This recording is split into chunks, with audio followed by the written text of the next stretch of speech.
Good afternoon. The time for Newsfeed. My name is Linda Lela. As I take you through the news stories of the day, what is happening and what continues to happen, we'll be right here to update you on the same. Welcome on board. And let's kickstart as the 12-member Senate committee tasked with resolving the ongoing revenue standoff is yet to reach a consensus on this standoff. Majority Whip Irungu Kangata is currently addressing the media briefing in Parliament and expounds more on what is likely to culminate on the same, even as the 12-member committee again has gone back to call upon President Uhuru Kenyatta to step in so that they would be able to reach a consensus for the same. It's been ongoing for the longest of time right now, for months now. The debate has been in the Senate, and for about 10 times they've not been able to resolve on these. So let's cross over to Parliament and listen in.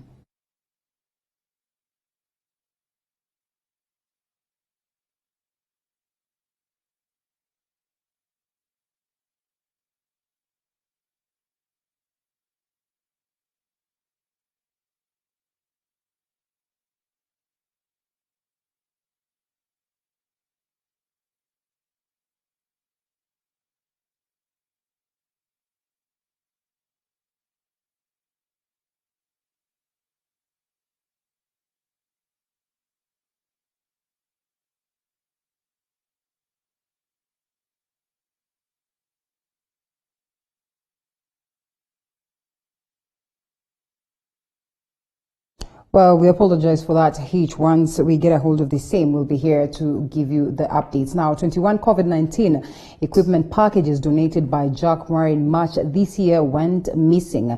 This is according to Transport Chief Administrative Secretary Dr. Chris Obure, who appeared before the Parliamentary Health Committee to answer to queries on the billions of shillings meant for COVID-19. Suspended KEMSA officials and KEMSA board have also appeared before the committee. Let's cross over to Parliament and listen in. The work of the CEO. Secondly, Chair, we would also like to know the criteria which you use to identify companies who supplied you with COVID items. Thirdly, Chair, I want to ask the CEO, what was your relationship with these companies? DK Relief, Dominion, Suppliers, Everia Distributors, Comtel Kenya Limited, Makerscope Healthcare, Shop and Buy Limited.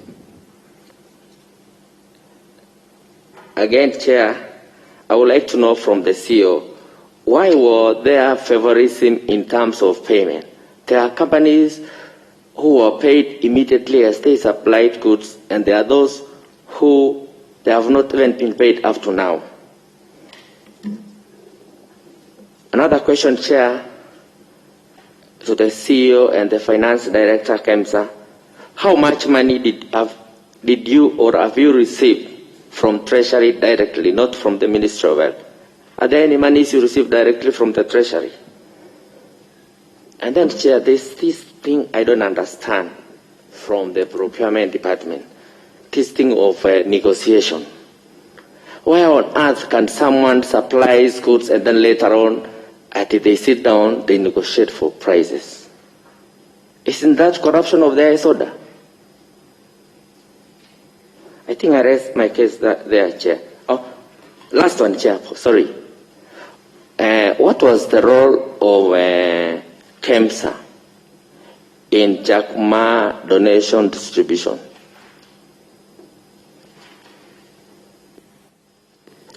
Honorable Adagala. Yeah, thank you, Chair. I just wanted to ask some clarification here. One or two questions. I just wanted to ask the CEO, KEMSA, did you oversee the loss of public money at KEMSA? Yesterday, CS Kagwe was here, and he said that there was no money has been lost in KEMSA. do you hold the same position? Okay, during the tendering process at KEMSA, did you ever receive instructions from anyone in executing your duties, mainly on awards of tenders to purchase COVID-19 materials? If yes, from who? In what context were the instructions meant? I'll still also ask the same question that has been asked. Did the board approve the 7 billion estimated budget? Thank you, Chair. Thank you. Those are quite a number. I would ask I take a second round. So we first have those submissions, and then we'll take a second round. And on that order, we can start. I think, Chair, your questions are not many. We can start with Chair. We'll go to the CEO, then we'll also go to procurement. Chair. Thank you very much, Madam Chair. The first issues were actually raised by yourself on the surpassing of the budget, 4.6 billion to 7.1 billion. You asked who authorized the budget and how do you propose to make the money. First and foremost, the session is still ongoing in Parliament, and our reporters are on ground. We'll be here to ensure that you get more details on the same on our subsequent sessions. Now, moving on, Water Cabinet Secretary Cecily Kariuki and her devolution counterpart Eugene Wamalwa have held responsible contractors of Kiptogot Kolongolo Water Project in Trans Nzoia County for doing a sloppy job. They will blame the contractor for taking long to complete the project than the intended duration. They were speaking during an inspection tour. The two cabinet secretaries now want the water project finalized before next year to be able to supply water to the locals. The contractor will have to pull off his socks, na huu mradi Mheshimiwa Rais panapo majaliwa ya Mwenyezi Mungu kufikia April atakuwa anakuja kuwakabidhi wakaaji wa hili eneo. Sio mwaka hujayo, sio kupita hapo. Tumesema lazima tuangalie kazi imefika wapi, tuna inspect tanks zote na pia kuhimiza contractor waweze kuweka bidii. La muhimu sana ni maji yafike hapa Kolongolo. All right, now Bungoma County residents are now calling on senators to resolve the ongoing revenue sharing stalemate. They say lack of funds has stalled projects not only in Bungoma County but also across the country. Mike Kagungo with the details. Members of Bungoma County Assembly last week approved a budget of 11.7 billion shillings to be spent during the 2020-21 financial year. Social distancing, please. And as Kenyans fix their eyes on the Senate next week after a one-month recession, former Bungoma County Assembly Deputy Speaker Wamusa Isimiu has urged the Senate to resolve the revenue sharing stalemate to allow MCAs carry on with development projects. Ni vipi bunge la Seneti linaweza kuketi vikao 9 ama 10 hususan bila kufanya maamuzi? Kwani hekima yao, maamuzi yao au misimamo yao ilikwenda wapi?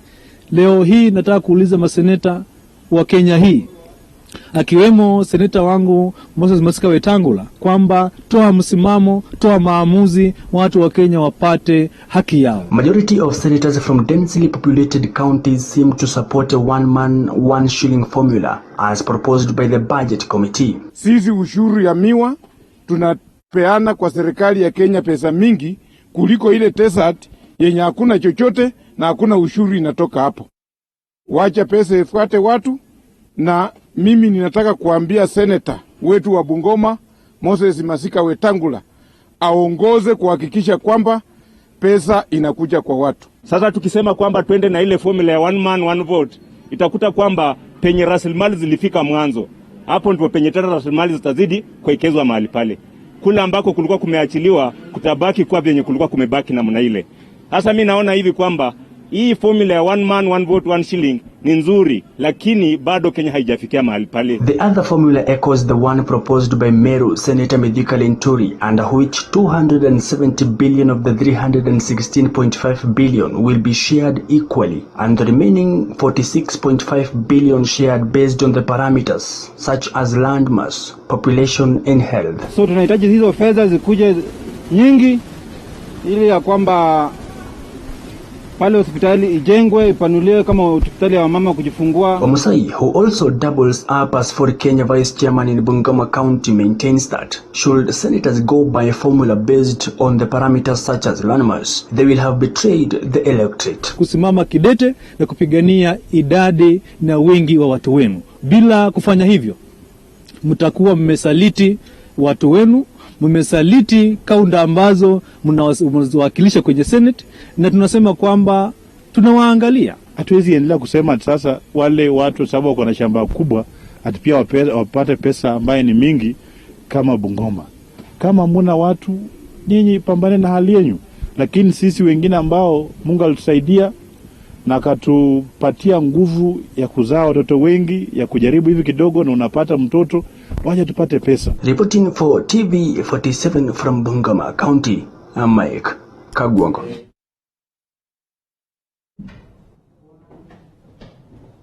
Thank you, Mike, for that story. And to a sad one now. A family in Bararget, Kuresoi South is desperate following their failed attempts to recover the body of their kin who slipped and fell in a dam 4 days ago. They are now calling on the government to help in efforts to retrieve the body and train divers in the area in case of such emergencies. Rahab Kinuthia reports from Kuresoi, Nakuru County. According to the father of the deceased, his son Robert Langat was chasing after his duck when he accidentally tripped into the Bararget Dam. Huyu kijana leo ni siku ya 3 tukimtafuta. Ilikuwa ni juzi, hatujapata. Huyu kijana aliingia bahari na nasemekana alikuwa anapiga maji kutafuta bata. Their efforts to recover the body have borne no fruit so far owing to the rising levels of water in the dam due to heavy rains. Ningeomba sana serikali ya county government ya Nakuru ikiongozwa na Liki Nyanjui waweze kututrainia vijana wawe divers. Wakati huu tunangojea divers kutoka Bomet County. Na hatuna hata divers wachache ambao wanaweza kutusaidia katika hii Nakuru. Residents are now urging the government to put up perimeter walls around the dams in the area to avoid preventable accidents. County government pamoja na national government, especially county government, wakuje watuangalilie hizi madam zote zenye ziko katika hii ward yetu, kwa sababu wakati huu wa msimu wa mvua maji yameweza kuongezeka sana na imeweza kubeba watu wengi, maisha za watu zimepotelea hapa. Reporting for TV 47, my name is Rahab Kinuthia. Residents of Mecca in Mbeere South, Embu County chased away revenue collectors in the area, lamenting on being neglected by the county government. They also barred the area member of parliament from accessing a road in what they termed as failed leaders who have not been representing their wards. Moige William reports from Embu County. Angry residents of Mecca area in Mbeere South chased away revenue collectors from the county government of Embu from several roadblocks along Kiretire Embu Road and around quarries where sales collection points are located. The residents claim huge amounts of money is collected from natural resources like sand and building blocks with little returns to improve infrastructure in the area. Wao wanakuanga huku wakiokota pesa na hizo pesa kiwango chenye tunaambiwa kinarudi kusaidia raia wa huku, sisi hatusaidiki nayo. Sasa ndio maana tukaona hata heri wao wakae bila kuokota pesa, tukae na barabara ikiwa mbaya mpaka ile siku watasema ile siku barabara itatengenezwa watarudi kuokota pesa. Kitu ya kwanza tunataka barabara itengenezwe, hatuna jambo lingine. Ikitengenezwa ni sawa. They barred area MP and MCA from using a road that they claim had been neglected despite having representation both in the county and the national government. They say they will only allow them to pass if the machinery to work on the road were brought on site. Revenue ni Mbeere peke yake, tunapeleka pesa Embu na watu ya Embu hawakumbuki sisi bado tunaangamia, na wale watu tunachagua hawataki kututetea. The member of parliament wondered why the DCC had not cleared the demos on the road that had started in the morning till early afternoon. Kengangi has also faulted the county government for failing to service the road despite collecting revenue from lorries that used to transport sand and building blocks. County government inachukua ushuru na hairudi kutengeneza barabara.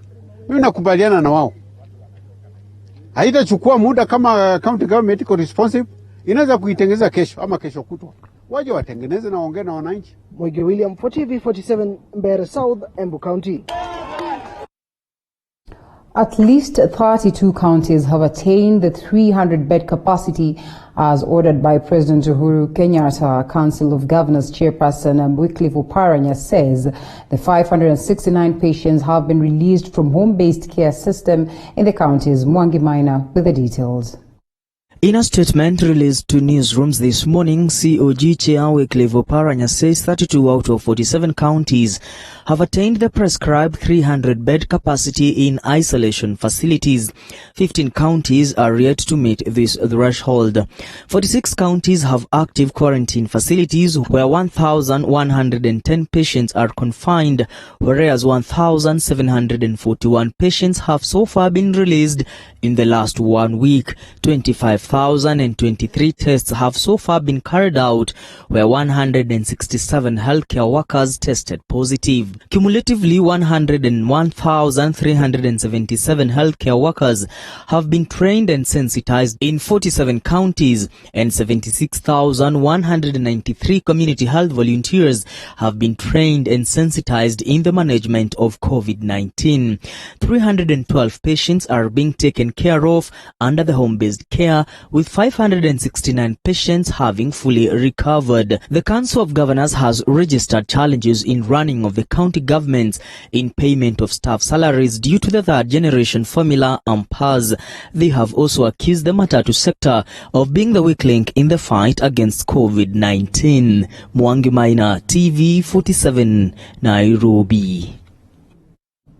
Now let's take this story again. The 12-member Senate committee tasked with resolving the ongoing revenue standoff is yet to reach a consensus on the standoff. Majority Whip Irungu Kenyatta is currently addressing a media briefing in Parliament. Let's cross over to Parliament and listen in.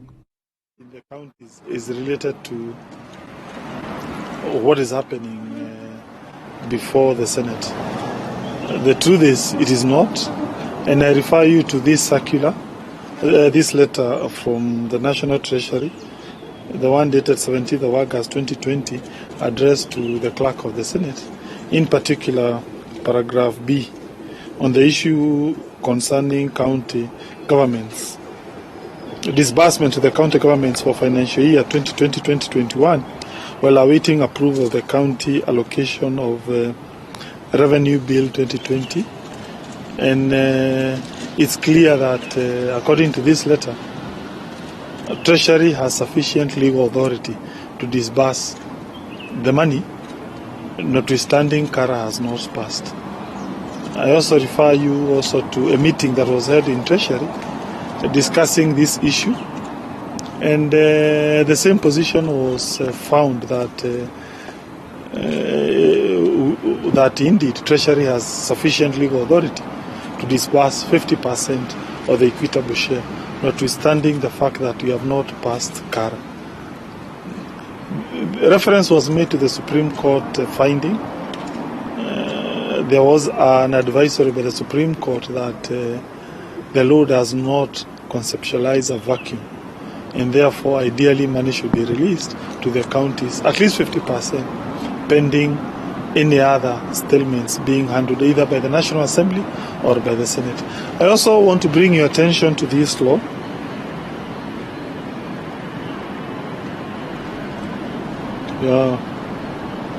Yes, and as it is, the debate still goes on on whether indeed the stalemate is going to be addressed by the 12-member committee. We'll be having details of the same story later. And a man from Mombasa has been pronounced dead upon arrival at the Coast General Referral Hospital after jumping off the 4-story Mombasa New Law Court building. A court session by Mombasa Chief Magistrate Edna Nyaloti was interrupted after loud wailings were heard coming from the direction of the court building currently under construction. According to an eyewitness, the deceased was identified as Njogu, a casual laborer at the construction.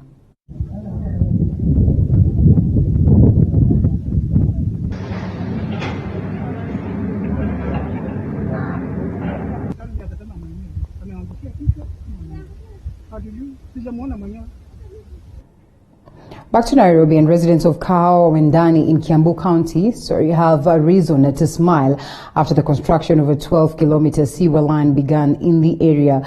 An area which is densely populated had been badly affected by poor sewerage systems. Residents say they suffered a great deal during the rainy seasons. The sewer line project is set for completion in 12 months and is funded by World Bank under the Kiambu County government to serve over 40,000 residents.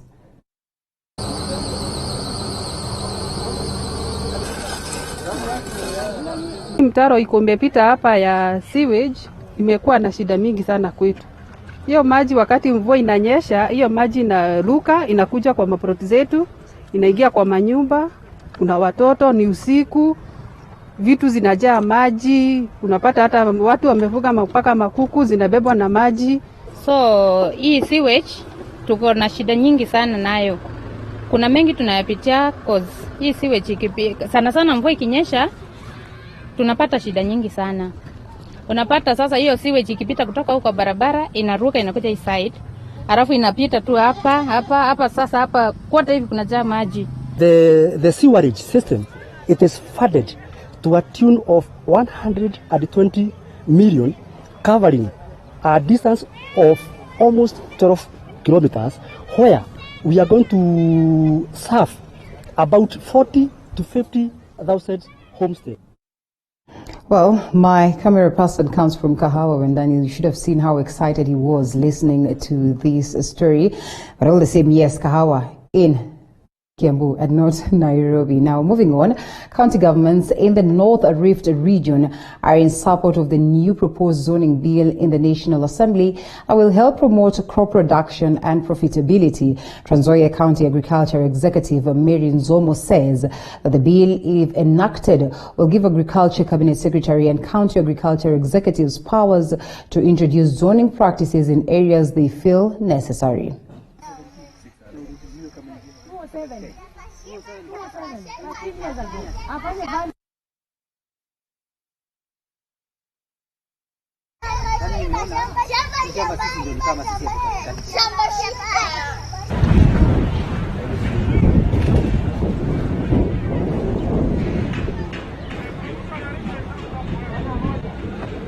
Hiyo bili itatupea uwezo ya kupendekeza ni mimea gani inastahili katika eneo fulani.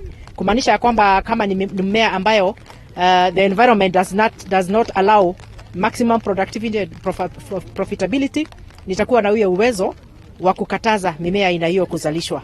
Na zaidi ya yote katika siku ya leo tunayo hofu kwa sababu mashamba mingi yenye ilikuwa kwa upande ya mbegu pia imepandwa miwa. Na tunajua kuna hiyo sugar task force ambayo ilipitishwa, na baadhi ya mapendekezo kwa hiyo sugar task force ni kulipa miwa based on quality. Our approach is that we look at the soils, we develop a specific solutions for the farmers so that they can achieve the yield potential of that crop. That is our aim. And here we are serving each and every farmer, and we want to expand, working more with the county government, working with the Kenya Seed Company to ensure that farmers get the quality fertilizer at the start of the season so that they can plant on time and be able to achieve their desired yield results. As farmers here, what we like to tell the county government, they've helped us, but we've not seen them on the ground running with us farmers when we agitate our issues. Over 200 children under the age of 18 years living with correctable disabilities in Nyandarua have benefited from the free orthopedic medical camp held at the J.M. Kariuki Memorial County and Referral Hospital.